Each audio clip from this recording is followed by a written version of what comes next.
نعمت نازل سب کے لیے ہوتی ہے، ظرف کتنا ہے، اس نعمت کو سنبھالنے کے لیے ظرف کتنا ہے میرے پاس. خوب ظرف چاہیے. وہ ظرف، وہ برتن، وہ جتنا عمیق ہوگا اتنی نعمت اس کے اندر سمیٹی جا سکتی ہے.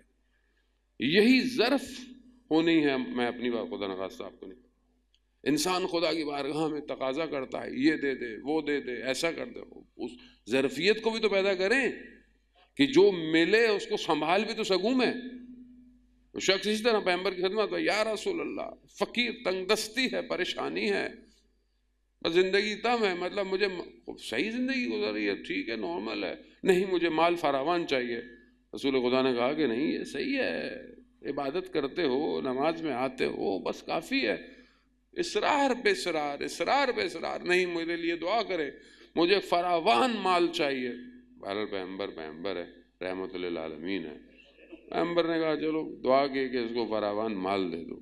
مال اچانک سے کوئی وراثت مل گئی خاندان سے. خوب دیکھا کہ اچانک سے وہ صحابی مالا مال ہو گئے، معاملات بڑھ گئے، زمین بڑھ گئی، جانور، یہاں تک کہ مدینہ شہر سے باہر پڑاؤ ڈالنا پڑ گیا کیونکہ جانور زیادہ ہیں، غلات زیادہ ہیں، کھیتی باڑی زیادہ ہو گئی ہے. اب کیا کریں؟ آہستہ آہستہ نمازیں کم ہونا شروع ہو گئی. پہلے روز ہر نماز میں آتے تھے، اب ایک نماز میں آنے لگے پورا دن. معاملات اور پھیلتے گئے تو پھر ہفتے میں ایک دن مسجد نبوی، اور پھر مہینے میں ایک دن، اور آہستہ آہستہ کم ہو گئی. وقت آیا رسول خدا نے بھیجا صاحب کو کہ زکوٰۃ جمع کریں، تو اس کے بعد ہی پہنچے کہ بھائی رسول خدا نے فرمایا ہے تم زکوٰۃ دو، جانور ہیں، مویشی ہیں، سب کچھ ہے. کہا زکوٰۃ دوں؟ خب میں کوئی یہودی ہوں جو جزیہ دوں؟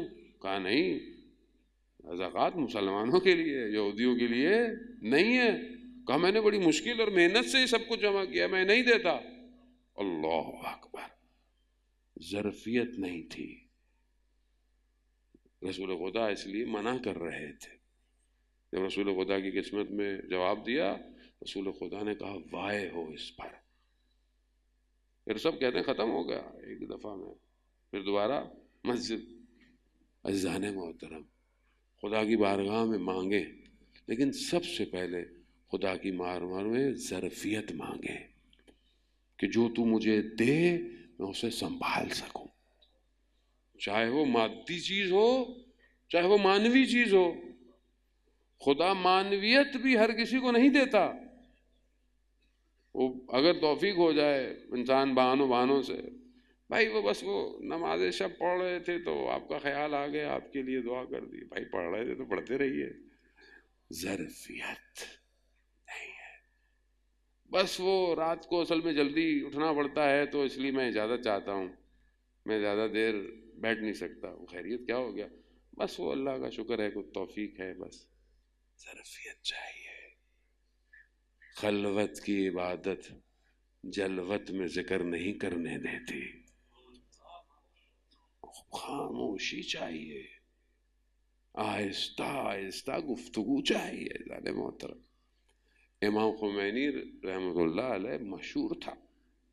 چھوٹا سا گھر ہے ان کے، ہمیشہ سے گھر، اصلی لیڈروں کے گھر چھوٹے ہی ہوتے ہیں.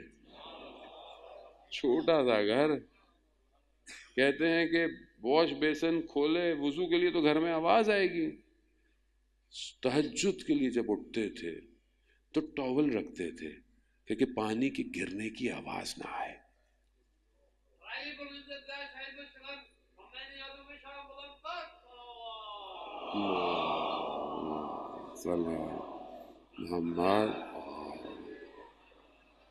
خود ظرف جتنا عمیق ہوگا اتنا آدمی کہیں اور جائے گا.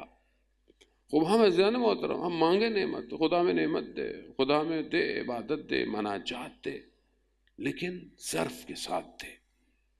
اور یہ ظرف ہر چیز کو پھر پھیلا دیتا ہے. حلم، بردباری، پیشنس، صبر، خوب یہ شخصیت کو بناتے ہیں. اور جتنا انسان اس بات میں گہرا ہوتا چلا جاتا ہے زندگی اس کے اوپر آسان ہو جاتی ہے، پھر اس کی نگاہ ظاہری مشکلات پہ نہیں ہوتی، پھر اس کی نگاہ آخرت میں نتیجے پر ہوتی ہے۔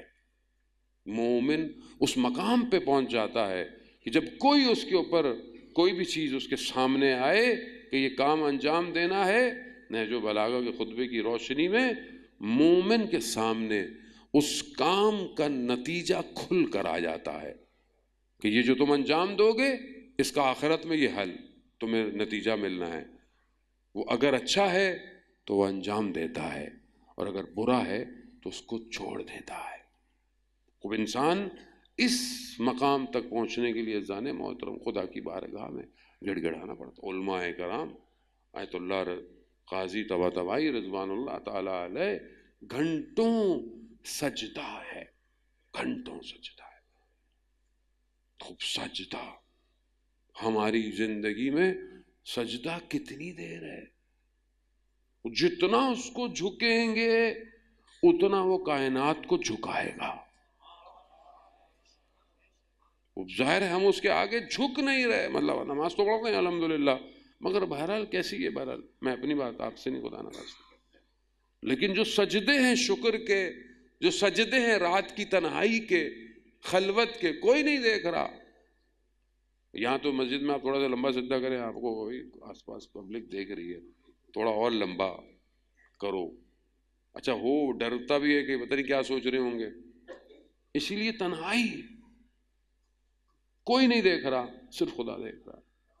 اس وقت آپ کسی کو دکھانے کے لیے سجدہ نہیں کرتے، اور آپ کا سجدہ اس کی بارگاہ میں ہے۔ عزیزان محترم، یہ راز ہے،